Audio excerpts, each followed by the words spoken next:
ये कोड है आपके पास, प्रोग्राम है जो एक इंटीजर वेरिएबल को डिक्लेयर करता है और उसे इनिशियलाइज कर देता है किसी वैल्यू के साथ, और उसके बाद 4 की कॉल इन्वोक करता है। इफ 4 इज इक्वल टू 0, इसका मतलब है ये जो पोर्शन है, ये जो बॉडी है इफ की, ये चाइल्ड प्रोसेस की, और एल्स पेरेंट प्रोसेस है।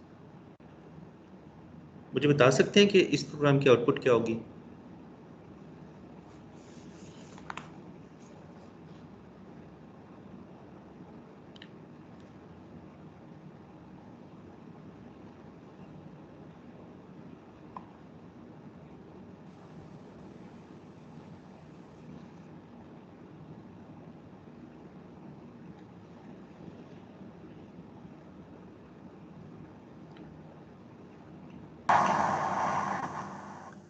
सर कोई आउटपुट नहीं होगी आई गेस।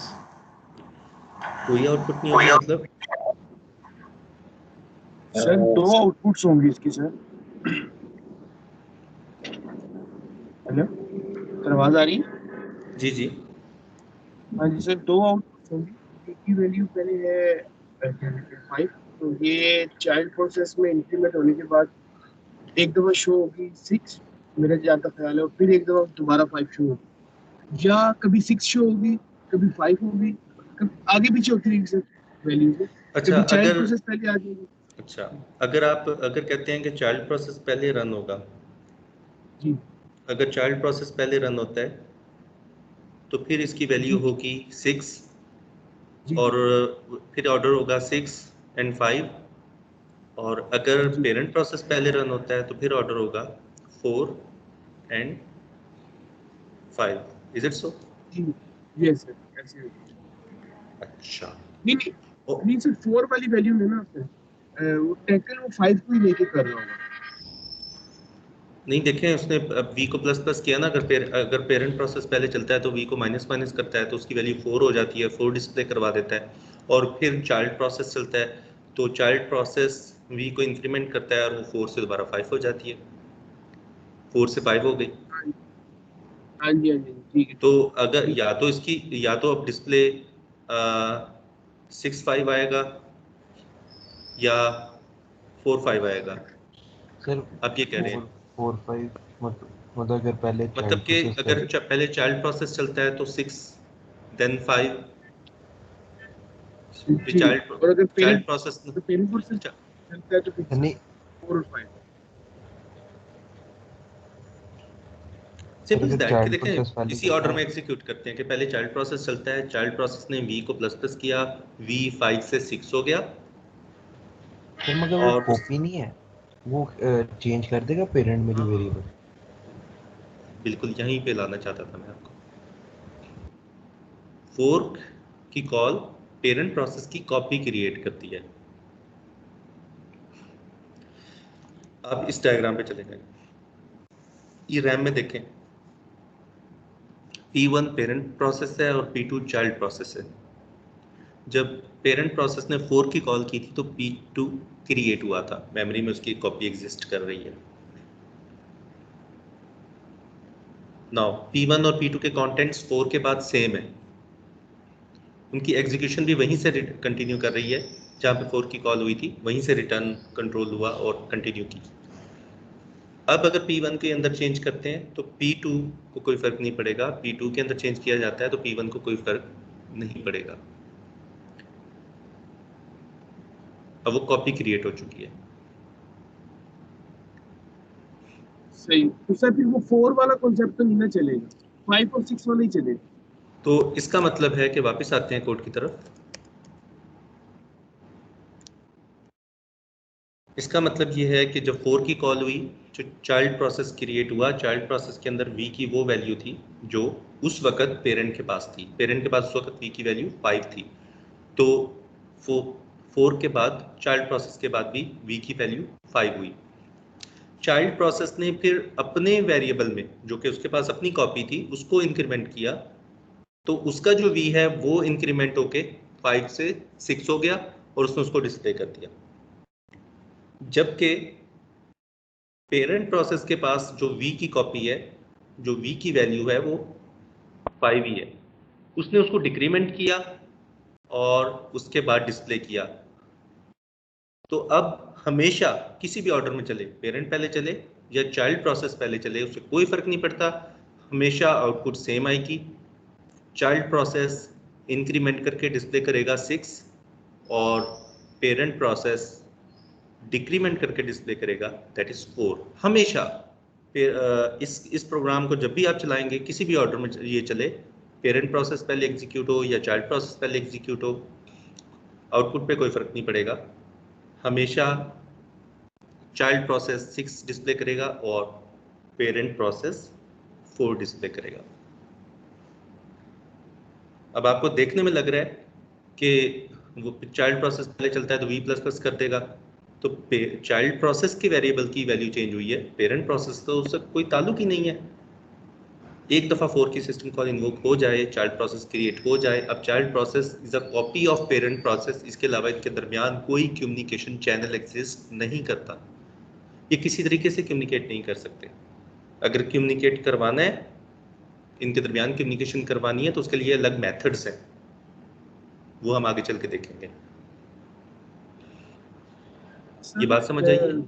एक बात सारी बात क्लियर होगी। एक चीज छोटी सी बताइएगा जरा, ये जो इफ एल्स होगी, समझे इफ एल्स के नीचे इन दोनों की जब ब्रैकेट्स खत्म हो, इसके नीचे में इंट के अंदर ही कुछ लिखा हुआ इफ एल्स के बाद। मुझे आपकी बात नहीं क्लियर हो कुछ रही। भी सर मैं ये कह रहा हूँ कि इफ एल्स आवाज के आपकी, नीचे में कुछ लिखा हुआ है। जी सर आवाज आ रही है मुझे? जी जी जी, हाँ जी सर, मैं कह रहा हूँ कि यानी फॉर कॉल हुआ, ठीक है, तो इफ एल्स के बाद इंट के यानी मेन के अंदर ही ना हम लोग कुछ भी कोई फंक्शन परफॉर्म कर रहे हैं, कुछ इंक्रीमेंट कर रहे हैं या डिक्रीमेंट कर रहे हैं, तो सर वो जो चीज होगी वो भी चाइल्ड में भी जाएगी और पेरेंट में भी जाएगी। हाँ हाँ बिल्कुल, लेकिन यहाँ नहीं चलेगी, यहाँ मैंने रिटर्न कर दिया है, यहाँ कंट्रोल नीचे नहीं आएगा, यहाँ मैंने इसीलिए रिटर्न 0 लिख दिया है।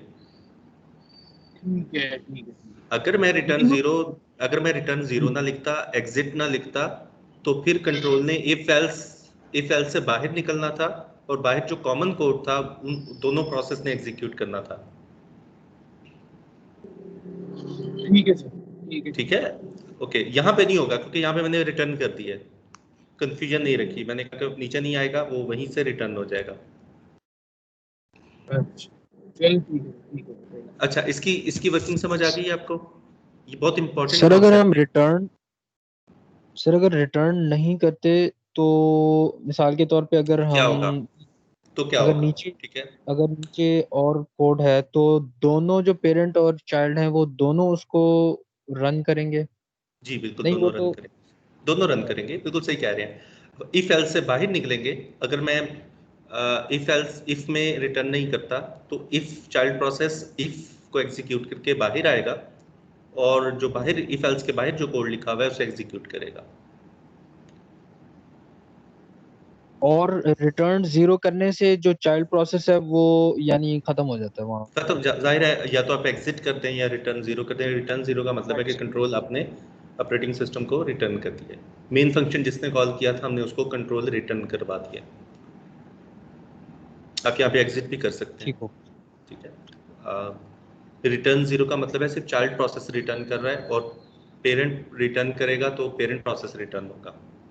अगर रिटर्न नहीं कर रहा तो वो इफ से बाहर निकलेगा, एल्स को एग्जीक्यूट नहीं करेगा क्योंकि इफ कर चुका है, इफ एल्स में से कोई एक बॉडी एग्जीक्यूट होती है। इफ को एग्जीक्यूट करने के बाद वो फिर एल्स के बाद जो कोड लिखा होगा मेन फंक्शन के अंदर उसे एग्जीक्यूट करेगा। सर अगर हम इस तरह करें कि पेरेंट को हम रिटर्न करवा दें और चाइल्ड को हम रिटर्न ना करवाएं तो और नीचे कोड भी हो, तो इसका मतलब ये है कि जो चाइल्ड है वो फिर पेरेंट बन जाएगा क्योंकि पेरेंट प्रोसेस खत्म हो गया। नहीं नहीं, चाइल्ड प्रोसेस पेरेंट तो तब बनेगा ना जब उसका कोई चाइल्ड होगा। देखें, राइट। पेरेंट पेरेंट किसे कहते हैं? जिसका कोई चाइल्ड प्रोसेस हो उसी को पेरेंट प्रोसेस कहते हैं। तो चाइल्ड पेरेंट नहीं बनेगा, चाइल्ड अपना काम करेगा, वो अपने कोड को एग्जीक्यूट करेगा। तो ठीक हो गया। ठीक हो गया? तो वो जो टर्म आप यूज कर रहे हो वो गलत है। वो चाइल्ड फर्दर पेरेंट तभी बनेगा जब वो कोई कोड की कॉल करता है। आपने जो आपका क्वेश्चन है कि एल्स में आपने रिटर्न कर दिया और इफ के अंदर आपने इस केस में इस कोड के अंदर रिटर्न नहीं किया तो चाइल्ड प्रोसेस कंटिन्यू करेगा जबकि पेरेंट प्रोसेस रिटर्न वहीं पे कर जाएगा। अब दोनों को इंडिपेंडेंटली देखें, कोड सेम होना है, कोड सेम है लेकिन एग्जीक्यूशन दोनों की डिफरेंट है, दोनों सेपरेट प्रोसेसेस हैं।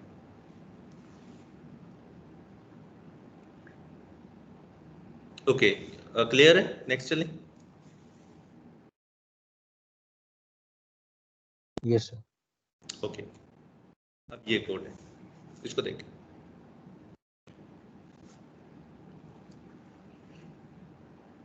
मैलक का जो फंक्शन है वो हीप पर मेमोरी रिजर्व करवाता है। हमने 4 बाइट्स रिजर्व करवाए हैं हीप पर क्योंकि साइज ऑफ ऑपरेटर जो है वो उसको हमने इंटीजर पास किया है। अगर 32 बिट प्रोग्राम होगा तो इंटीजर की जो इंटीजर का साइज होगा वो 4 बाइट्स होगा। 64 बिट प्रोग्राम के अंदर इंटीजर का जो साइज होता है वो 8 होता है। तो इसने 4 रिटर्न किया, इसका मतलब है 4 बाइट्स की मेमोरी रिजर्व करवा के। तो मैलक ने 4 बाइट्स की मेमोरी रिजर्व करके एक वाइट पॉइंटर रिटर्न किया, उसको हमने टाइप कास्ट किया इंटीजर पॉइंटर में और असाइन कर दिया एक इंटीजर पॉइंटर को। ये आप समझे मैलक बिल्कुल न्यू है, जैसे C++ में न्यू का ऑपरेटर काम करता है बिल्कुल वैसे काम कर रहा है ये फंक्शन।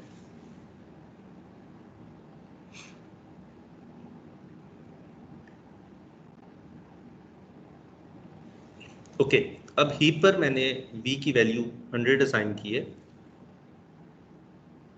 उसके बाद 4 की कॉल की। अब तो पॉइंटर्स हैं, अब तो एड्रेसेस के साथ प्ले कर रहे हैं। अब बताएं अब आउटपुट क्या होगी? पहले वेरिएबल था, अब पॉइंटर है।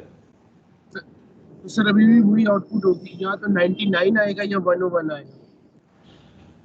अगर चाइल्ड प्रोसेस पहले चलता है तो क्या आएगा? चाइल्ड प्रोसेस अगर पहले चलता है तो सर 101 आएगा, 101। 101 आएगा, और अगर पेरेंट प्रोसेस पहले चलता है तो सर 99। 99 और देन 100। तो आपका कहने का मतलब है दो पॉसिबिलिटीज हैं, या तो अगर चाइल्ड प्रोसेस पहले चलता है तो 101 और उसके बाद 100 डिस्प्ले होगा, या Yes, sir. 99 और 100 डिस्प्ले होगा। ऐसा है। उसकी रीज़न ये है कि आपका कॉन्सेप्ट ये है कि पॉइंटर, चूंकि ये पॉइंटर है तो ये सेम मेमोरी लोकेशन को पॉइंट कर रहे हैं। जाहिर है पॉइंटर है ना, एक ही एड्रेस है, उसी की कॉपी क्रिएट हुई है। तो अगर मैं बात करूं कि एड्रेस 500, तो इसका मतलब है कि रैम के अंदर तो वो एड्रेस एक ही है।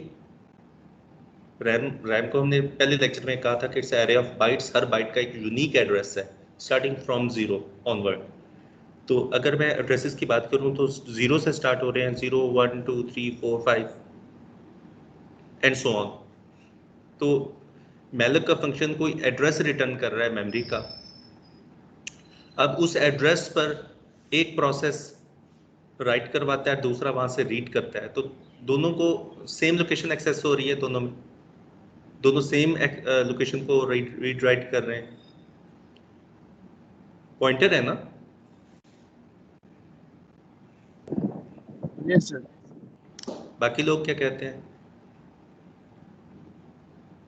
सर अगर हम इस सर तरह यहाँ पर अब वो वाला अगर कॉन्सेप्ट कहें, काम करेगा सर।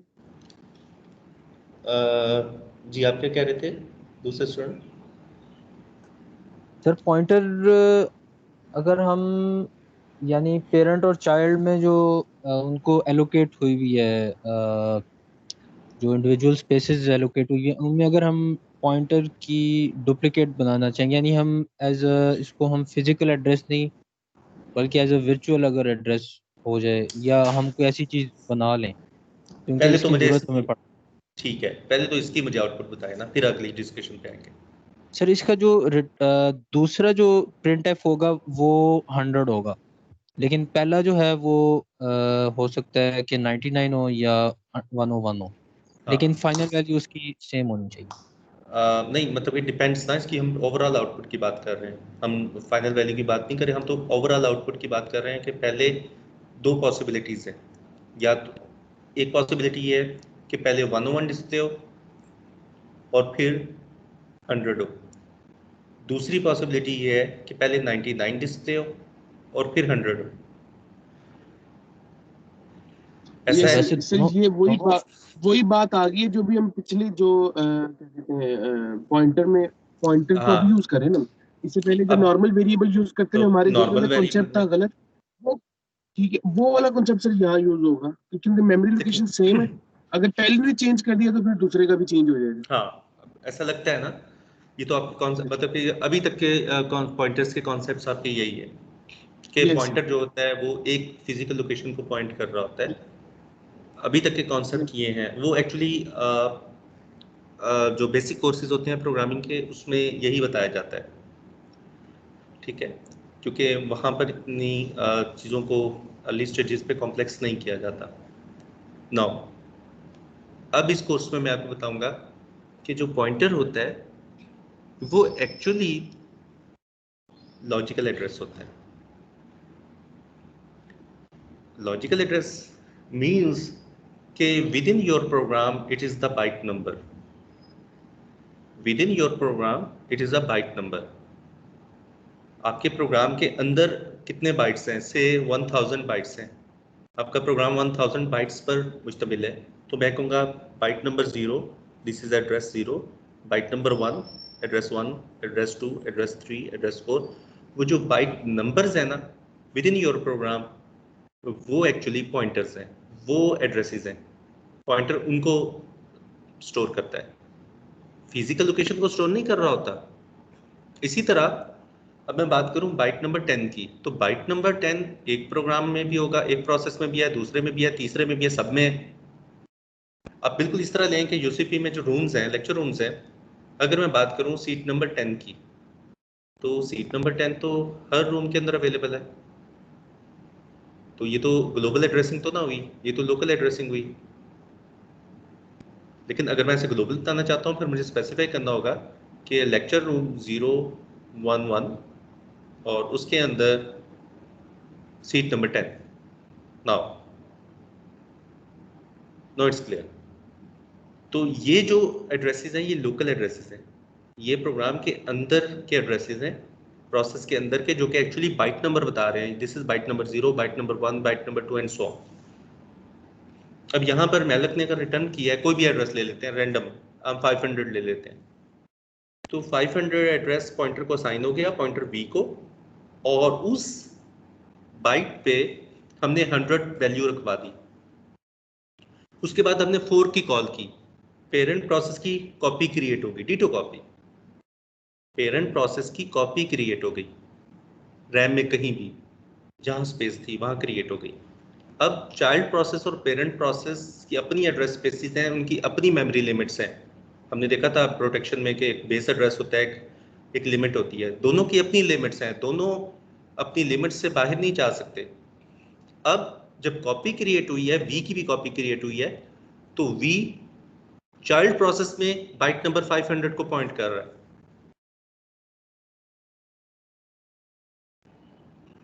दोनों लोकेशंस, दोनों फिजिकल लोकेशंस डिफरेंट है। हम बात कर रहे हैं 500 लोकेशन की, बाइट नंबर 500 की।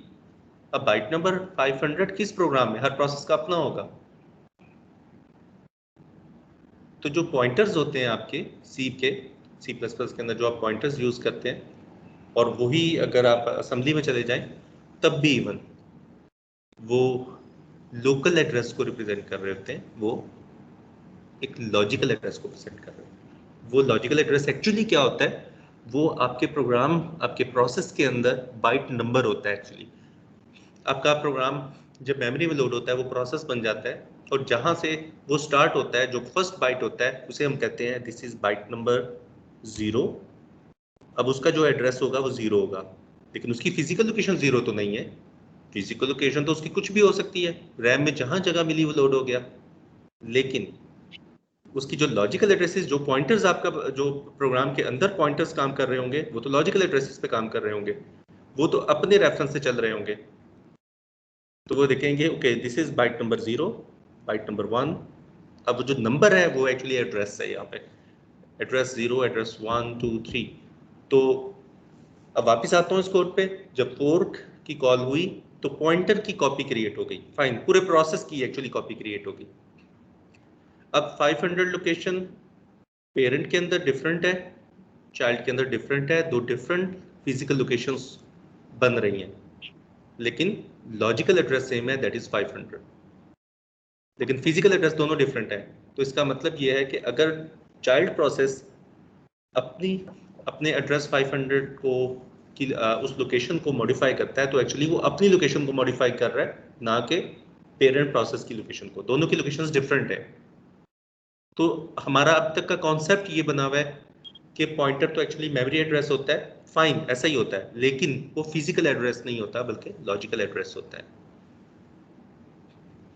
तो ये दो डिफरेंट फिजिकल लोकेशंस एक्सेस हो रही होंगी, लेकिन लॉजिकल एड्रेस सेम है।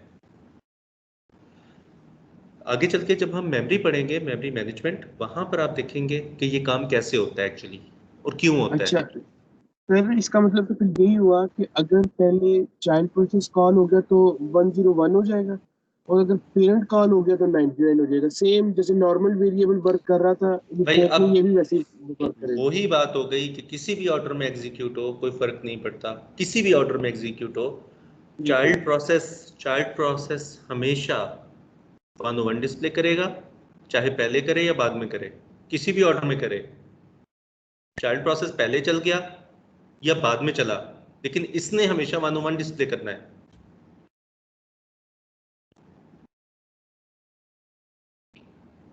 और क्यों क्यों 101 डिस्प्ले करना है, वही तो मैंने बताया है कि वो उसकी अपनी लोकेशन है, कॉपी क्रिएट हो चुकी है। बेशक पॉइंटर है, लेकिन पॉइंटर डिफरेंट लोकेशन को पॉइंट कर रहा है, पेरेंट वाली लोकेशन को पॉइंट नहीं कर रहा, और पेरेंट जो है वो चाइल्ड वाली लोकेशन को पॉइंट नहीं कर रहा। इन अदर सेंस दोनों सेम लोकेशन को पॉइंट नहीं कर रहे, दोनों की अपनी अपनी फिजिकल लोकेशन है। तो चाइल्ड प्रोसेस अपने प्रोसेस की फिजिकल लोकेशन को चेंज कर रहा है, और पेरेंट प्रोसेस अपने प्रोसेस के अंदर मौजूद वी की जो फिजिकल लोकेशन है उसको चेंज कर रहा है। तो 500 एड्रेस जो है वो P1 के अंदर भी पॉइंट हो रहा है और P2 के अंदर भी पॉइंट हो रहा है, यानी कि चाइल्ड प्रोसेस के अंदर भी पॉइंट हो रहा है, पेरेंट प्रोसेस के अंदर भी पॉइंट हो रहा है, दोनों का अपना अपना है। In short, rule of thumb, एक दफा 4 की कॉल हो गई, पेरेंट प्रोसेस की कॉपी क्रिएट हो जाती है, और वो कॉपी मॉडिफाई हो रही है। आप चाइल्ड प्रोसेस अगर कोई चेंजिंग करता है, इवन एड्रेसेस पे चेंजिंग करे, तो एक्चुअली अपनी एड्रेस स्पेस को मॉडिफाई कर रहा होगा, वो पेरेंट प्रोसेस को मॉडिफाई नहीं कर सकता, किसी सूरत नहीं कर सकता। उसके लिए स्पेशल मैकेनिज्म है। अगर इन दोनों के दरमियान कम्युनिकेशन करवानी है तो फिर उसका एक इंटर प्रोसेस कम्युनिकेशन का एक मैकेनिज्म एग्जिस्ट करता है, वो आगे चल के हमने पढ़ना है। अभी ये दोनों इंडिपेंडेंट हैं, वो और बात है कि इन दोनों के दरमियान पेरेंट चाइल्ड रिलेशन एग्जिस्ट कर रहा है, इसके अलावा इनके दरमियान कोई ताल्लुक नहीं है। इन दोनों की जो एड्रेस स्पेसिस है वो सेपरेट है, इंडिपेंडेंट है। पेरेंट प्रोसेस अपने चाइल्ड प्रोसेस के एरिया में जाके चेंजिंग नहीं कर सकता, बल्कि वो तो किसी सूरत अपनी लिमिट से एक्सीड कर ही नहीं सकता। कोई भी प्रोसेस, आपने प्रोटेक्शन पढ़ी है, मेमोरी प्रोटेक्शन, बीन्स कि अगर ड्यूल मोड ऑफ ऑपरेशन है, मेमोरी प्रोटेक्शन एग्जिस्ट कर रही है, तो कोई भी प्रोसेस, यूजर प्रोसेस अपने एरिया से बाहर नहीं जा सकता, किसी सूरत नहीं जा सकता। हाँ, वो एक सेपरेट मैकेनिज्म है, वो हम रिक्वेस्ट करते हैं ऑपरेटिंग सिस्टम को कि हमें कॉमन एरिया क्रिएट करके दिया जाए, उसे कहते हैं शेयर्ड मेमोरी। वो ऑपरेटिंग सिस्टम उसमें इन्वॉल्व होता है, उसमें ऑपरेटिंग सिस्टम इंटरवीन करता है, तो हमें एक शेयर्ड एरिया मिलता है और उसमें हम दोनों एक ही एरिया को एक्सेस कर सकते हैं। That's a separate thing. अभी 4 की कॉल की बात कर रहे हैं। 4 की कॉल हुई, चाइल्ड प्रोसेस क्रिएट हुआ, child process different physical location पर है, parent process different physical location पे लोड हुआ है। दोनों के दरमियान कम्युनिकेशन चैनल एग्जिस्ट नहीं करता, दोनों किसी सूरत भी आपस में कम्युनिकेट अब तक नहीं कर सके, जितना हमने अभी तक पढ़े। अगर इनकी कम्युनिकेशन करवानी है तो फिर उसके मेथड्स हम बाद में एक्सप्लोर करेंगे। चाहे पॉइंटर्स हो, पॉइंटर्स का कॉन्सेप्ट क्लियर करें। पॉइंटर लोकल एड्रेसिंग होती है, within a program addressing होती है, it's not a global addressing. ये फिजिकल एड्रेसेस को पॉइंट नहीं कर रहा होता। ये logical addresses, local addresses within a program, यानी कि आपके प्रोग्राम प्रोसेस के अंदर हम बाइट को अगर एड्रेसेस, बाइट्स की एड्रेसिंग करते हैं, बाइट नंबर 0 1 2 3, तो एक्चुअली ये उसको पॉइंट कर रहा है। और फिजिकल एड्रेस हम शायद आजकल की मशीन पे जनरेट नहीं करवा सकते इतनी आसानी से।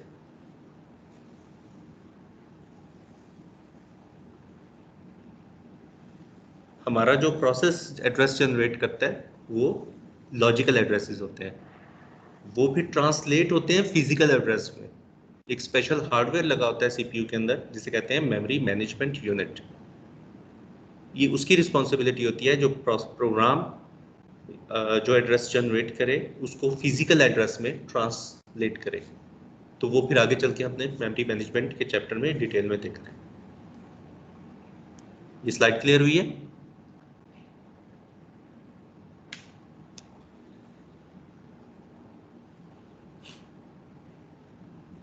आगे चलें? यस सर, आगे चलिए। ओके।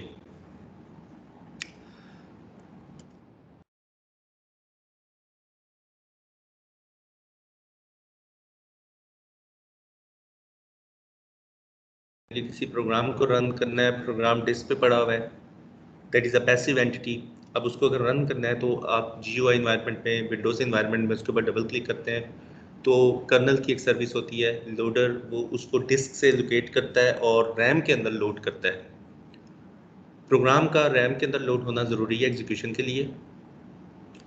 वेरी फर्स्ट लेक्चर हमने उसको डिस्कस किया था क्यों ज़रूरी है। ओके, अब हम बात करते हैं कि उसका रैम में लोड होना ज़रूरी है। रैम में लोड हो गया, अब वो एग्जीक्यूट हो सकता है।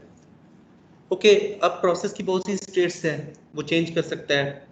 जब वो लोड हो रहा होगा उस वक्त उसकी क्या स्टेट होगी। अब लोड हो गया, ज़रूरी तो नहीं है उसे CPU मिल जाए, अब वो CPU का वेट कर रहा है। हमने देखा था कि मल्टीपल प्रोग्राम्स मेमोरी में रिसाइड कर सकते हैं। मल्टी प्रोग्रामिंग का कॉन्सेप्ट, एक वक्त में सिर्फ एक प्रोसेस रन होगा। जब एक रन हो रहा है उसकी स्टेट डिफरेंट है उस प्रोसेस की स्टेट से जो रन नहीं हो रहा, जो वेट कर रहा है। अब इसी तरह था प्रोग्राम जो है, जो प्रोसेस है, वो अपनी डिफरेंट स्टेट्स चेंज करता है ड्यूरिंग एग्जीक्यूशन। अब वो पॉसिबल स्टेट्स हम डिस्कस कर लेते हैं कि वो कौन कौन सी हैं। ओके, अब स्टार्ट करते हैं बिल्कुल बेसिक से कि जहां पर आपने प्रोग्राम पर डबल क्लिक किया है GUI इन्वायरमेंट के अंदर और वो रैम में लोड हो रहा है। अभी स्टार्ट हो गया लोड होना, से 1 GB का प्रोसेस था, कोई हैवी गेम थी, आपने उसको रन किया, अब वो मेमोरी में लोड होना शुरू हो गई है। तो पहली स्टेट हम देखते हैं, हमने एक्चुअली ऑटोमेटा देखना है। पहली स्टेट है न्यू स्टेट। न्यू का मतलब है कि process is being loaded into the memory. Process create हो गया है लेकिन अब वो प्रोग्राम जो है वो मेमोरी में लोड हो रहा है, उसको कुछ टाइम लगेगा। जितना भी छोटा प्रोग्राम हो उसको लोड होने में टाइम तो लगता है। तो जब तक वो कंप्लीटली लोड नहीं हो जाता उसकी जो स्टेट है वो न्यू रहेगी। न्यू का मतलब है कि वो अभी लोड हो रहा है मेमोरी में। ओके, कुछ टाइम के बाद वो कंप्लीटली लोड हो गया मेमोरी में, अब वो एडमिट हो गया सिस्टम में। नाउ अब उसकी जो स्टेट है वो चेंज हो गई फ्रॉम न्यू टू रेडी। अब उसकी स्टेट रेडी है। रेडी स्टेट के अंदर वो सिर्फ वेट कर रहा है CPU एलोकेट होने का और किसी चीज़ का वेट नहीं कर रहा। अब वो सिर्फ वेट कर रहा है कि उसको CPU असाइन हो। अब मल्टी प्रोग्रामिंग हो सकती है, मल्टीटास्किंग हो सकती है, कुछ भी हो सकता है, लेकिन अब वो सिर्फ वेट कर रहा है कि उसको CPU मिले। ओके, कुछ देर के बाद उसे CPU मिलता है। रेडी क्यू में आपने याद रखना है कि रेडी स्टेट के अंदर वो जस्ट वेट कर रहा है CPU का और किसी चीज़ का वेट नहीं कर रहा। थोड़ी देर के बाद उसको CPU असाइन हो जाता है तो उसकी स्टेट चेंज हो जाती है, वो रनिंग स्टेट में आ जाता है। अब रनिंग स्टेट में एक वक्त में एक ही प्रोसेस होगा, एक ऑटोमेटा की बात कर रहे हैं, बाकी प्रोसेस कहाँ होंगे, वो रेडी में वेट कर रहे होंगे रेडी स्टेट के अंदर। अब प्रोसेस को सीपीयू मिल गया है, अब वो रन हो रहा है। तो अब पॉसिबिलिटीज क्या हो सकती हैं? एक पॉसिबिलिटी तो ये है कि उसकी एग्जीक्यूशन कंप्लीट हो जाए। ओके, एग्जीक्यूशन कंप्लीट हो गई, उसने रिटर्न कर दिया या एग्जिट कर दिया। ओके, अब उसकी स्टेट जो है वो टर्मिनेट हो गई। टर्मिनेट का मतलब है कि प्रोग्राम, वो जो प्रोसेस है वो एंड हो गया। दूसरी पॉसिबिलिटी ये है कि उसने कोई आईओ कॉल कर दी। अब आपको मल्टी प्रोग्रामिंग का कॉन्सेप्ट है, आपको पता है कि जैसे ही कोई प्रोग्राम आईओ कॉल करेगा, इंस्टेंटली उससे कंट्रोल ले लिया जाएगा और किसी और प्रोसेस को दे दिया जाएगा। तो जो आईओ कॉल करेगा उसकी स्टेट क्या होगी? उसकी स्टेट चेंज हो जाएगी फ्रॉम रनिंग टू वेट। अब वो वेट स्टेट के अंदर है। किस चीज का वेट कर रहा है? आईओ कॉल का, आईओ कॉल कंप्लीट होने का। अब उसने अगर सीन कर दिया है तो उसकी स्टेट रन से वेट हो चुकी है और वेट हो रहा है यूजर के इनपुट देने का। जब तक यूजर इनपुट नहीं देता तब तक वो वेट स्टेट में रहेगा। या सीन नहीं किया था, उसने एफ ओपन कर लिया या एफ रीड कर लिया, एफ राइट कर लिया, ये भी आईओ कॉल्स हैं। डिस्क से रीड करना है और डिस्क जो है उसका टाइम बहुत ज़्यादा, एक्सेस टाइम स्लोएस्ट कंपोनेंट है सिस्टम का, तो तब भी उसकी स्टेट चेंज हो गई। यानी कि जब भी, इन शॉर्ट, जब भी उसने आईओ कॉल कर दी, किसी किस्म की कोई भी डिवाइस रिक्वेस्ट कर दी, उसकी स्टेट रन से चेंज होके वेट हो जाएगी। ओके, और उसकी जगह कोई और ले लेगा, लेकिन हम उसकी बात नहीं कर रहे, अभी हम बात कर रहे हैं सिर्फ उस प्रोसेस की जो रन से वेट में आए। अब थोड़ी देर के बाद आईओ कॉल कंप्लीट हो जाती है, यानी कि यूजर से इनपुट लेना था, यूजर ने इनपुट दे दिया, या डिस्क से रीड करना था बाइट या एक क्लस्टर, वो रीड हो गया, तो वेट से स्टेट हो जाएगी रेडी। अब वो वेट से रेडी स्टेट में जाएगा, अगेन जाकर अपनी बारी का इंतजार करेगा, रेडी स्टेट में वेट करेगा। यानी कि रेडी स्टेट के अंदर सिर्फ प्रोसेस सीपीयू का वेट करता है और किसी चीज का वेट नहीं करता। वेट स्टेट के अंदर वो आईओ कॉल के कंप्लीट होने का वेट करता है और रन स्टेट के अंदर वो रन होता है। ओके, वापस रन पे आते हैं। एक हमने पॉसिबिलिटी देखी कि रन से वो टर्मिनेट हो सकता है, दूसरी पॉसिबिलिटी देखी कि रन से वो आईओ कॉल कर सकता है, यानी कि during its execution, during running वो आईओ कॉल कर सकता है। अगर वो दोनों काम नहीं करता, वो टर्मिनेट भी नहीं होता, वो आईओ कॉल भी नहीं करता, तो तीसरी पॉसिबिलिटी क्या थी कि उसका टाइम स्लाइस ओवर हो जाएगा। जब टाइम स्लाइस ओवर होगा, जी सर एक बात बोलिए जी, सर, ये रन के बाद वेट में क्यों गया? ये जो टर्मिनेट होने तक का तो प्रोसेस समझ आ गया कि यहीं से रेडी, रेडी से रन और रन से टर्मिनेट हो गया। अब ये रन से वेट और वेट से दोबारा रेडी में जा रही है, हमारा थोड़ा सा नहीं समझ आएगा। ओके। रन हो रहा था तो उसने सी इन कर दिया, सी ठीक है, इन, सी इन मीन्स आईओ कॉल कर दी। अब आईओ कॉल के नतीजे में कंट्रोल उससे ले लिया जाएगा और उस प्रोसेस की स्टेट को चेंज हो जाएगी, वो रनिंग से वेट हो जाएगी। यानी कि वो वेट कर रहा है, किस चीज़ का वेट कर रहा है? आईओ कॉल का, आईओ कॉल कंप्लीट होने का, यानी कि यूजर ने इनपुट देनी है। अब यूजर रेडी बैठा हुआ है, बिल्कुल फौरन इनपुट भी दे देगा, तब भी उसका टाइम सेकंड्स में होगा, और इतने टाइम में सीपीयू बहुत सी इंस्ट्रक्शंस एग्जीक्यूट कर सकता है, क्योंकि सीपीयू टाइम जो होता है वो नैनो और पिको सेकंड में चल रहा होता है। तो मल्टी प्रोग्रामिंग का कॉन्सेप्ट याद रखना है आपने। मल्टी प्रोग्रामिंग या मल्टीटास्किंग इसके ऊपर अप्लाई हो रही है, पूरी मल्टीटास्किंग अप्लाई हो रही है, और मल्टीटास्किंग के अंदर मल्टी प्रोग्रामिंग इम्प्लिसिट है। देखें, प्रोग्राम रन हो रहा था, टर्मिनेट हो गया, कंट्रोल उससे ले लिया गया। प्रोग्राम रन हो रहा था, आईओ कॉल कर दी, कंट्रोल उससे ले लिया गया और दूसरे प्रोसेस को दे दिया गया। अब वो जिसने आईओ कॉल की है, वो थोड़ी देर के बाद आईओ कॉल कंप्लीट हो जाएगी, उसकी आईओ कॉल कंप्लीट हुई तो अब वो रेडी स्टेट में वापस आएगा, रन में नहीं जाएगा, रेडी स्टेट में वापस आएगा। अब रेडी से सर रन में क्यों नहीं फिर वो जाएगा? रन में क्योंकि जाएगा। वो बस आयो कि तो कंप्लीट हो गई ना, बस उसको अब रन ही होना था, वो तो नहीं, वेट करा था सिर्फ। वो रन में वापस इसलिए नहीं जा सकता कि रन में ऑलरेडी कोई प्रोसेस मौजूद है, उसकी जगह किसी और प्रोसेस ने ले ली थी। जी तो सर वो रन होके कंप्लीट भी तो हो गया था, तभी तो इसकी आईओ कॉल कंप्लीट हुई, फिर वापस इसके पास आए थे नहीं हम लोग। नहीं, रन होके कंप्लीट नहीं हुआ। रन का मतलब है कि उसकी एग्जीक्यूशन हो रही है, ड्यूरिंग एग्जीक्यूशन उसने आईओ कॉल की, कंट्रोल उससे लेकर किसी और प्रोसेस को दे दिया गया और उसका स्टेटस चेंज हो गया जिसने आईओ कॉल की है,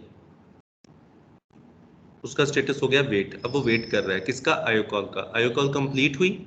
आईओ कॉल कंप्लीट होने का मतलब है कि अगर उसने सीन किया था तो यूजर ने इनपुट देकर एंटर प्रेस किया, इसको कहते हैं आईओ कॉल कंप्लीट हुई। जब उसकी आईओ कॉल कंप्लीट हुई तो फिर उसकी स्टेट जो है वो वेट से रेडी होगी, वो वापस रेडी स्टेट में जाएगा। रन में इसलिए नहीं आएगा क्योंकि रन में ऑलरेडी कोई प्रोसेस रन हो रहा है और उससे कंट्रोल हम नहीं लेंगे इस बेस पे कि आईओ कॉल कंप्लीट हो गई है। आईओ कॉल कंप्लीट हो गई है, फाइन, उसके बाद वो वापस रेडी स्टेट में जाएगा। आगे चल के क्लियर हो जाएगा कि ऐसा क्यों है। तीसरी पॉसिबिलिटी ये है कि वो रन से वापस रेडी में आ जाए। क्यों? उसका टाइम स्लाइस ओवर हो गया। हमने मल्टीटास्किंग में क्या देखा था? मल्टीटास्किंग में हमने देखा था कि किसी भी प्रोसेस से कंट्रोल कब लिया जाएगा? जब वो खुद टर्मिनेट हो जाए या वो आईओ कॉल कर दे। अगर वो आईओ कॉल भी नहीं करता, टर्मिनेट भी नहीं होता, तो उसका टाइम स्लाइस ओवर होगा, तब हम उसे कंट्रोल ले लेंगे। तो अब देखिए रन से 3 सूरतों में कंट्रोल मूव हो रहा है, टर्मिनेट होने के केस में, आईओ कॉल के केस में और टाइम स्लाइस ओवर होने के केस में। This is the 5 state model. ये सिल्बरशेट्स की बुक में 5 स्टेट मॉडल है। इसके अलावा अगर विलियम स्टेलिंग की बुक आप देख रहे हैं तो उसमें 5 स्टेट मॉडल के साथ 7 स्टेट मॉडल, तो उसमें वो वर्चुअल मेमोरी को भी शामिल कर लेता है, लेकिन हमारे जो सिलेबस है, हमारा कोर्स है, उसके अंदर 5 स्टेट मॉडल ही है। अब इसको देखें, प्रोसेस की स्टेट्स को, पॉसिबल स्टेट्स देखें कि वो न्यू से रेडी में आएगा हमेशा। जब भी प्रोसेस सिस्टम में एडमिट होगा तो रेडी स्टेट में आएगा। अब रेडी से वो रन में जा सकता है। अब रेडी से वो टर्मिनेट नहीं हो सकता, रेडी से वो वेट में नहीं जा सकता। वो रेडी से हमेशा रन में जाएगा, उसे सीपीयू साइन होगा तो वो रन में जाएगा। रन स्टेट से फिर 3 पॉसिबिलिटीज हैं कि वो टर्मिनेट हो सकता है या कोई आईओ कॉल कर सकता है। आईओ कॉल के नतीजे में वो वेट स्टेट में आएगा और वेट से फिर रेडी में जाएगा। तीसरी पॉसिबिलिटी ये है कि वो रन से वापस रेडी स्टेट में जाएगा और वो तभी होगा जब उसका टाइम स्लाइस ओवर हो जाएगा। अब ट्रांजिशन पे लिखा हुआ है कि वो ये ट्रांजिशन क्यों होगी। ओके, अब हम बात करते हैं कि रेडी स्टेट के अंदर मल्टीपल प्रोसेसेस हो सकते हैं। एक वक्त में एक प्रोसेस रन हो रहा होगा, 2 तो नहीं हो सकते रन। एक वक्त में एक प्रोसेस रन हो रहा होगा, तो बाकी प्रोसेस कहाँ होंगे? वो रेडी स्टेट में होंगे, वो वेट कर रहे होंगे सीपीयू का। अब जहां पर मल्टीपल प्रोसेस आ जाए वहां पर क्यू मेंटेन करनी पड़ती है। सिंपल क्यू हो सकती है, प्रायोरिटी क्यू हो सकती है, इट कैन बी एनीथिंग। तो हमें रेडी स्टेट में भी एक क्यू मेंटेन करनी पड़ रही है। रन स्टेट की बात करें तो रन में तो एक वक्त में एक प्रोसेस ही हो सकता है। अब हम बात करते हैं वेट स्टेट की। वेट में मल्टीपल प्रोसेस हो सकते हैं। कैसे? एक प्रोसेस रनिंग स्टेट में आया, उसने आईओ कॉल कर दी, सीन किया, कंट्रोल उसे लेकर दूसरे प्रोसेस को दिया, दूसरे प्रोसेस ने भी सीन कर दिया, तीसरे प्रोसेस को कंट्रोल दिया, उसने सीन नहीं किया, रीड कर दिया, उसने डिस्क रीड कर ली। अब तीनों सूत्रों में तीनों प्रोसेस से कंट्रोल ले लिया जाएगा और उनको वेट स्टेट में मूव कर दिया जाएगा। इसका मतलब है कि वेट स्टेट में भी मल्टीपल प्रोसेसेस हो सकते हैं, तो यहाँ पर भी क्यू मेंटेन करना पड़ेगा, यहाँ पर भी क्यू मेंटेन करना पड़ेगा। अब आपने देखा कि रेडी स्टेट में क्यू मेंटेन करना पड़ रहा है और वेट स्टेट में क्यू मेंटेन करना पड़ रहा है। अब अगर हम वेट स्टेट के अंदर देखें तो दो प्रोसेस ऐसे हैं जिन्होंने कीबोर्ड रिक्वेस्ट की है और एक प्रोसेस ऐसा है जिसने डिस्क रिक्वेस्ट की है। तो इसका मतलब है कि जिन्होंने सी इन की है, जिन्होंने कीबोर्ड से इनपुट मांगा है, उनका क्यू डिफरेंट होगा, वो एक क्यू में होंगे कीबोर्ड के क्यू में, और जिसने डिस्क रिक्वेस्ट की है वो डिस्क के क्यू में होंगे। हर डिवाइस का अपना क्यू है, सबको एक क्यू में तो नहीं लगा देना, सबको एक क्यू में तो नहीं लगाना, दोनों की सर्विसेज डिफरेंट है। एक ने डिस्क रिक्वेस्ट की है, एक ने कीबोर्ड रिक्वेस्ट की है, एक ने से माउस रिक्वेस्ट किया है, माउस से रीड करना है, किसी ने ईथरनेट से, किसी ने वाईफाई से। जितनी डिवाइसेस हैं सारी डिफरेंट डिवाइसेस, हर डिवाइस का अपना अपना क्यू होगा। जो डिवाइस, जो प्रोसेस जिस डिवाइस को रिक्वेस्ट करेगा वो उसी के क्यू में इंसर्ट होगा। तो वेट स्टेट में सर बिल्कुल ये सर क्वेश्चन मेरे जहन में एग्जैक्टली यही आ रहा था कि अगर एक ही क्यू हो और अगर हमने कीबोर्ड का इनपुट करना हो और माउस का उससे पीछे हो, लेकिन माउस का इनपुट पहले हो जाए तो वो रजिस्टर ही नहीं होगा क्योंकि क्यू में आगे जो है वो कीबोर्ड का है। तो ये मेरे जहन में क्वेश्चन पूछने ही लगा था ये। देखें, एक क्यू नहीं है, मल्टीपल क्यूज है, हर डिवाइस का अपना क्यू है, फिजिकल डिवाइस का। डिस्क आपके दो हार्ड ड्राइव्स है, यहाँ पार्टीशन की बात नहीं कर रहा, दो हार्ड ड्राइव्स लगी हुई हैं सिस्टम में, दोनों का सेपरेट क्यू होगा।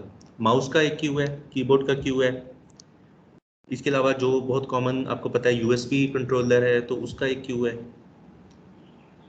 हर डिवाइस का इन शॉर्ट एक क्यू है, serial port, parallel port, timer, real time clock, bridges लगे होते हैं, बहुत कुछ होता है हमारे सिस्टम के अंदर। हर डिवाइस का एक अपना क्यू है और कोई भी प्रोसेस रिस्पेक्टिव क्यू में जा सकता है, यानी कि जिसने जो डिवाइस रिक्वेस्ट की है वो उसी के क्यू में जाएगा। अगर मल्टीपल प्रोसेसेस एक ही डिवाइस को रिक्वेस्ट करते हैं तो जिस ऑर्डर में रिक्वेस्ट करते हैं उसी ऑर्डर में क्यू में इंसर्ट होंगे। तो वेट स्टेट के अंदर मल्टीपल क्यूज हैं, मल्टीपल क्यूज हो सकते हैं, क्यू है, हर डिवाइस का अपना क्यू है। रेडी स्टेट में फिलहाल आप समझ लें एक ही क्यू है, लेकिन यहाँ भी मल्टीपल हो सकते हैं। आगे चल के हम देखेंगे कि मल्टीपल क्यूज भी हो सकते हैं। अगर प्रायोरिटी आ जाए तो फिर आपको हर प्रायोरिटी का एक अपना क्यू बनाना पड़े, सेपरेट क्यू हो। रन स्टेट के अंदर क्यू मेंटेन करने की इसलिए ज़रूरत नहीं है कि एक वक्त में सिर्फ एक ही प्रोसेस रन स्टेट में होगा। तो अगर आप कहते हैं कि ओके अगर मल्टी प्रोसेसिंग हो रही है तो दो भी हो सकते हैं, चार भी हो सकते हैं, लेकिन हर सीपीयू के लिए सेपरेट ये ऑटोमेटा होगा। सीपीयू 0 के लिए 5 स्टेट मॉडल होगा अलग, 1 के लिए अलग होगा, 2 के लिए अलग होगा, 3 के लिए अलग होगा, क्योंकि सबकी अपनी अपनी स्केजुलिंग है, अपने अपने क्यूज है। तो रन स्टेट में एक वक्त में एक ही प्रोसेस होगा। अब मुझे बताएं 5 state model, 5 state process diagram अगर आपको क्लियर नहीं हुई, इसमें आपको क्या पता होना चाहिए, कितनी स्टेट्स हैं, किस स्टेट से किस स्टेट में हम जा सकते हैं, पॉसिबल ट्रांजिशन क्या हो सकती है और क्यों होगी। सर एक बात बता दें, क्लियरफाई कर दें। जी जो जी जब हम लोग वेट कर रहे होंगे और वेट के ऊपर क्यूज लगी होगी या रेडी के ऊपर क्यूज लगी होगी, तो वो सारे प्रोसेस उस वक्त रैम के अंदर ही होंगे। हाँ, और क्यों कहाँ होगी, एक्चुअली मैं बताता हूँ। पहले तो हम बात करते हैं कि ये 5 स्टेट मॉडल कहाँ होगा। एक्चुअली ये जो ऑटोमेटा है ये कर्नल के पास इम्प्लीमेंट हुआ हुआ है, कर्नल ने इम्प्लीमेंट किया हुआ है ना, इसको फॉलो कर रहा है वो। ये जो हम क्यूज की बात कर रहे हैं कि प्रोसेस क्यूज कहाँ होंगी, डिवाइस क्यूज कहाँ पर होंगी, ये एक्चुअली ये कर्नल के एरिया में होंगी, मेमोरी में बनी होंगी। क्यूज डाटा स्ट्रक्चर सारे कहाँ होते हैं, डिस्क पे तो नहीं होते, रैम में होते हैं। अगर आपने डाटा स्ट्रक्चर के कोर्स में जो क्यू बनाया है या लिंक लिस्ट बनाई है, एक्चुअली वो रैम में बनाई है। तो ये जितने भी हम क्यूज की बात कर रहे हैं ये सारे डायनेमिक होते हैं और ये कर्नल एरिया में रैम में एग्जिस्ट कर रहे होते हैं, रैम में होते हैं, और वो भी कर्नल के एरिया में, ऑपरेटिंग सिस्टम के एरिया में होते हैं। ऑपरेटिंग सिस्टम ही उन्हें मैनेज कर रहा होता है। अब जैसे आपने डबल क्लिक किया किसी प्रोग्राम के ऊपर, अब ऑपरेटिंग सिस्टम जो कर्नल है उसको पता है किसको लोड करना है, उसने कमांड को इंटरप्रेट किया, उसने लोडर को इन्वोक किया, लोडर ने उस प्रोग्राम को डिस्क से लोकेट किया और रैम में लोड करना शुरू कर दिया। थोड़ी देर बाद वो प्रोग्राम पूरा लोड हो गया। जब लोड हुआ तो उसकी जो रिप्रेजेंटेशन, जो कि नेक्स्ट स्लाइड है हमारी, हम उस पर आके देखते हैं कि उसको कैसे रिप्रेजेंट किया जाता है। एक प्रोसेस को कर्नल के अंदर कैसे रिप्रेजेंट किया जाता है, यानी वो कैसे रिप्रेजेंट करेगा, कर्नल को कैसे पता चलेगा कि कितने प्रोसेस हैं और किस प्रोसेस की क्या डिटेल्स हैं। तो 5 स्टेट प्रोसेस डायग्राम के हवाले से कुछ चीज़ जो आपको क्लियर ना होगी।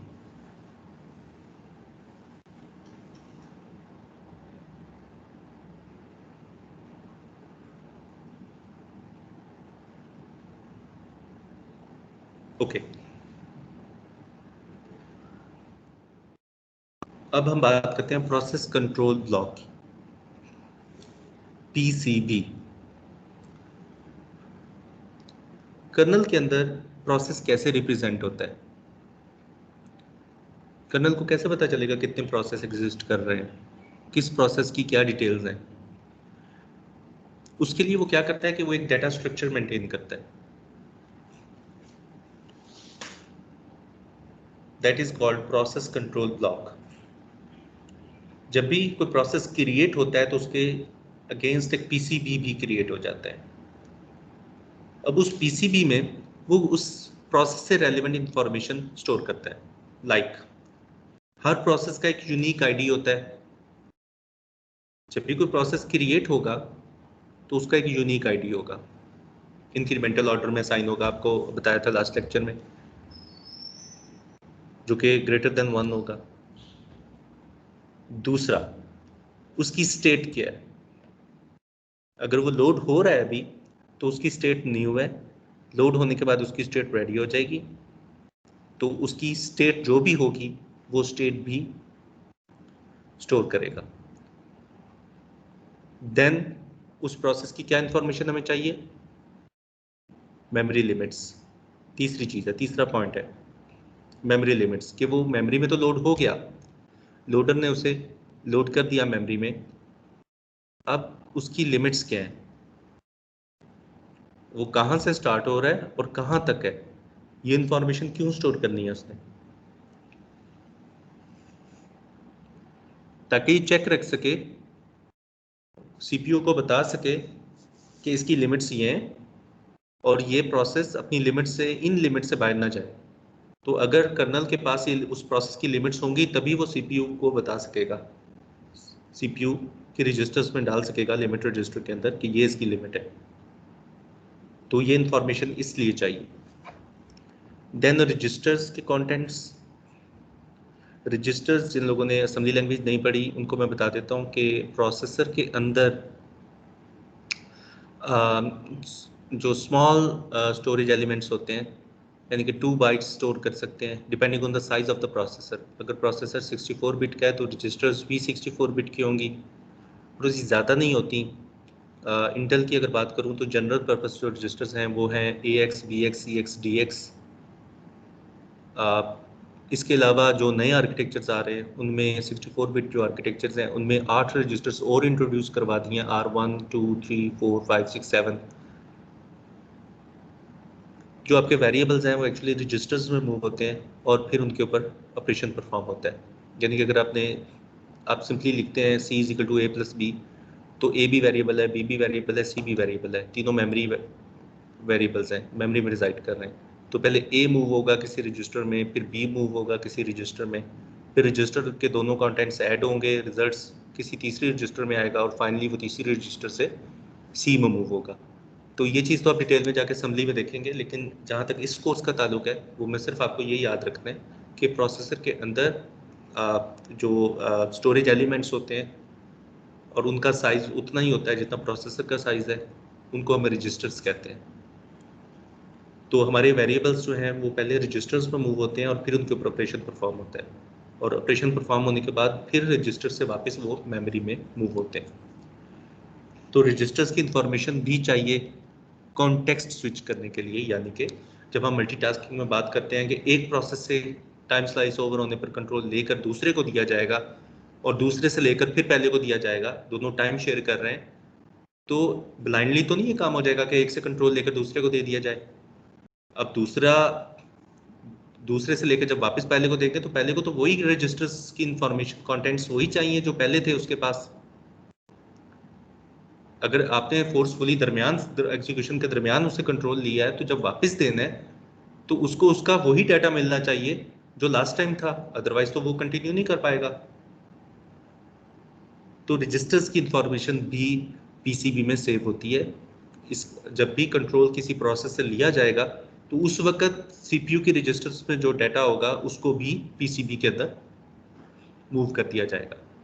इसका यूजेज हम आगे जाके डिटेल में देखेंगे कि कॉन्टेक्स्ट स्विचिंग कैसे होती है, लेकिन सिर्फ अभी मैं बता रहा हूँ कि पीसीबी में क्या क्या चीज़ें होती हैं और क्यों होती हैं, उसकी ज़रूरत क्या है सेव करने की। तो रजिस्टर्स का आप ये याद रखें कि जब मल्टीटास्किंग के लिए या कॉन्टेक्स्ट मल्टीटास्किंग के लिए रजिस्टर्स की इंफॉर्मेशन हमने यहाँ पे रखवाई है, बाद में ये यूज़ होगी, कैसे होगी वो बाद में हम डिटेल में देखेंगे।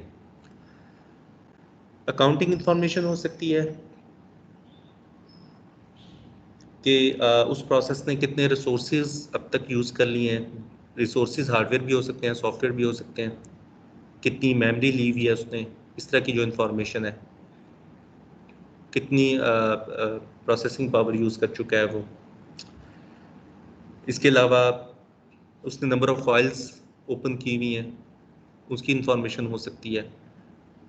तो चंद एक मैंने आपको बताई है। तो ये ऑपरेटिंग सिस्टम स्पेसिफिक होती हैं। ऑपरेटिंग सिस्टम जितनी इंफॉर्मेशन उसको रिक्वायर्ड होती है वो सारी पीसीबी में ही स्टोर करता है उस प्रोसेस से रेलिवेंट। तो मैंने चंद एक आपको बता दी, तो इसके अलावा भी बहुत सी इंफॉर्मेशन होती है, बहुत सी चीज़ें और भी पीसीबी के अंदर स्टोर होती हैं।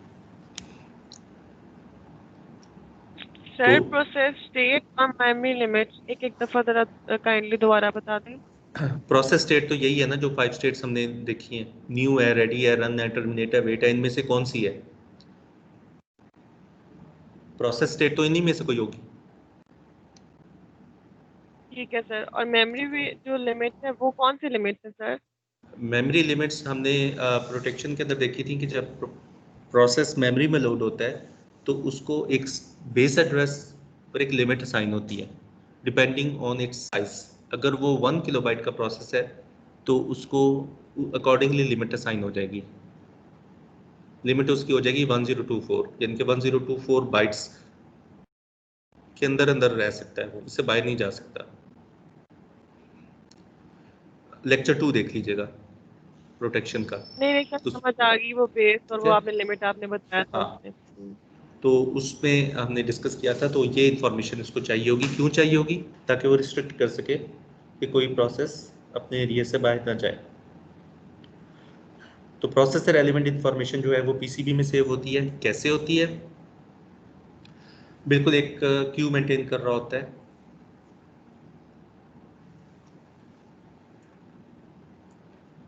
जब प्रोसेस क्रिएट हुआ तो पीसीबी भी क्रिएट हो गया साथ ही, और उसमें उसकी इंफॉर्मेशन आ गई। अब वापस इधर आता हूँ, क्यूज कहाँ कहाँ मेंटेन हो रहे हैं? रेडी में और वेट में। तो जब प्रोसेस रेडी क्यू में आता है तो एक्चुअली उसका जो पीसीबी होता है वो रेडी क्यू के अंदर इंसर्ट हो गया। कर्नल के अंदर प्रोसेस की रिप्रेजेंटेशन है पीसीबी, प्रोसेस कंट्रोल ब्लॉक। जब हम बात करते हैं कि ओके प्रोसेस रेडी क्यू में वेट कर रहा है, अब एक्चुअली प्रोसेस तो मेमोरी में पड़ा हुआ है, तो रेडी क्यू में कैसे है? तो एक्चुअली रेडी क्यू के अंदर उसका पीसीबी है, तो it is the Q of PCBs, यानी कि वो पीसीबी है उसकी नोड। तो जब हम कहते हैं कि ओके वो रेडी क्यू से रनिंग में आ गया, इसका मतलब है कि रेडी क्यू से वो निकल गया है, डीअटैच हो गया रेडी क्यू से, अब उसकी स्टेट रनिंग हो गई है। और जब वो आईओ कॉल करता है तो इसका मतलब यह है कि वो पीसीबी अब किसी खास क्यू में इंसर्ट हो गया। किस क्यू में? डिपेंड करता है कि उसने डिवाइस कौन सी रिक्वेस्ट की है। क्या वो कीबोर्ड के क्यू में पीसीबी चला जाएगा, या डिस्क के क्यू में चला जाएगा, या मॉनिटर के क्यू में चला जाएगा? डिपेंड करता है कि उसने कौन सी डिवाइस रिक्वेस्ट की है।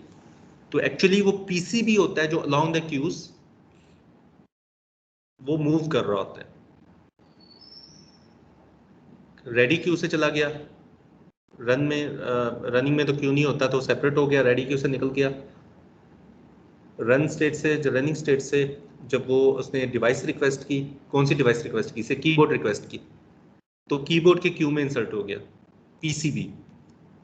ओके, इनपुट आ गई, अब क्या करना है, वो पीसीबी कीबोर्ड क्यू से निकलेगा और रेडी क्यू के रेयर से इंसर्ट हो जाएगा। से फ्रंट से रिमूव हो रहा है तो रेयर से इंसर्ट हो रहा है, तो एक्चुअली एक क्यू से दूसरे क्यू में ये पीसीबी मूव कर रहा है यहां पर। तो in short simple is that कि जब कोई प्रोसेस क्रिएट होता है तो कर्नल उसका पीसीबी क्रिएट करता है और पीसीबी में उसकी इंफॉर्मेशन सेव करता है। हर प्रोसेस का सेपरेट पीसीबी है। 4 प्रोसेस हैं तो 4 ही पीसीबीज होंगे। एक प्रोसेस रेडी क्यू में, एक रेडी क्यू में जी सर। जैसे वेट स्टेट में 4 प्रोग्राम्स है, चारों ने कीबोर्ड से इनपुट किए, कोई प्रोसेस करना चाहते हैं सर, वो क्यू मेंटेन होगी। तो सर अगर सपोज सेकंड नंबर पे जो प्रोसेस है पहले उसकी इनपुट आ जाती है तो हो जाएगी ना?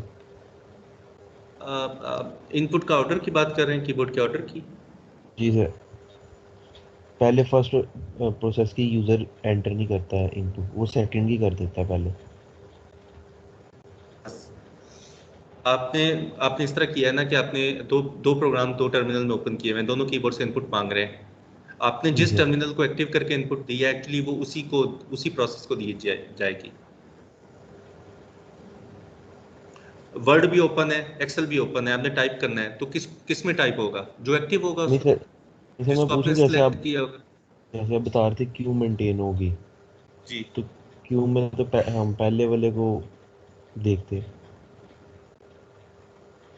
क्या मतलब पहले वाले? नहीं मतलब हम जिसको मर्जी मतलब कर सकते हैं ना सर। कीबोर्ड की बात कर रहे हैं, डिवाइस के हवाले से बात कर रहे हैं? हाँ, एक्चुअली इसके अंदर फिर ज़रा डेप्थ में देखा जाए तो एक्चुअली वो डिपेंड करता है कि इनपुट किसकी आई है।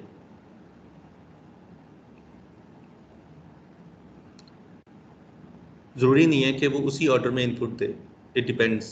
आजकल मशीन पे आप चूज़ कर सकते हैं कि जिसको सेलेक्ट करेंगे एक्चुअली फिर उसके लिए इनपुट होगी, उस प्रोसेस के लिए। जो एक्टिव प्रोसेस होगा, जो उसको सिलेक्ट किया होगा तो वो इनपुट उसके लिए होगी। अगर बैकग्राउंड प्रोसेस है तो फिर तो उसको खुद ही वो मैनेज कर लेगा कि उसने डिस्क रिक्वेस्ट किया या क्या रिक्वेस्ट किया।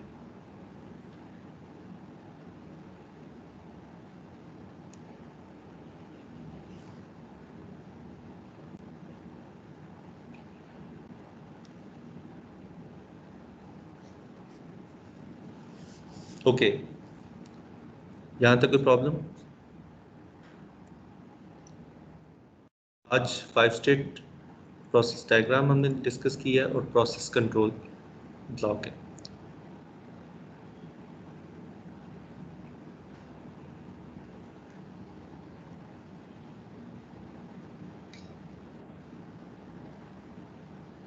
Okay sir. सर पीसीबी जो है वो एक यानी अरे ऑफ स्ट्रक्चर्स भी हम शायद कह सकते हैं इसको, यानी पीसीबी एक स्ट्रक्चर, एक डाटा, बिल्कुल एक PCB is a data structure, ठीक है। और ये जितने भी क्यूज हैं एक्चुअली उसी डाटा स्ट्रक्चर को ही स्टोर करते हैं।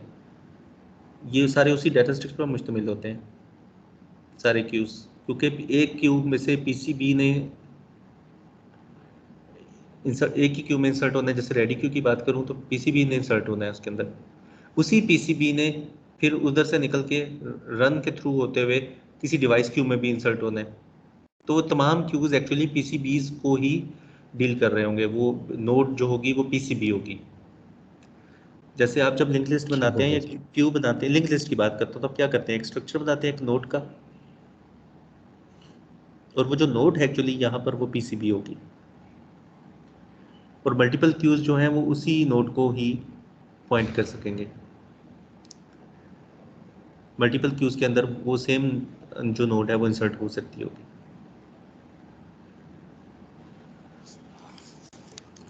ओके, 5 स्टेट प्रोसेस डायग्राम है, एक बुक में लिखी हुई है, बुक आपके साथ अभी शेयर नहीं की तो मैं आज कर देता हूँ। वैसे तो आप जस्ट गूगल पे लिख लें silver shades operating system concepts, तो वहाँ पे ही आपको मिल जाएगी, लेकिन मैं आपके साथ अभी शेयर कर देता हूँ। चैप्टर नंबर 3 है, इसको एक दफ़ा गो थ्रू कर लीजिएगा।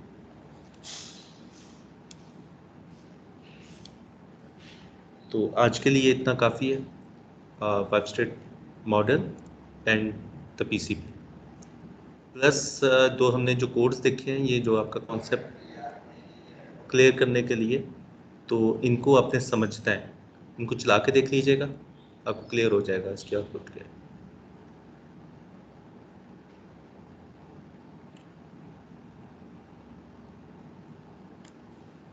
नेक्स्ट क्लास में आपका क्विज होगा फर्स्ट 3 चैप्टर से, फर्स्ट 3 लेक्चर से।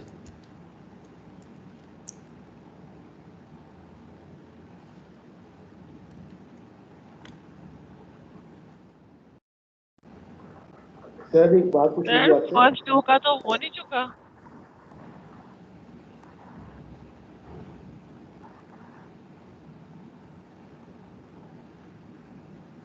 सर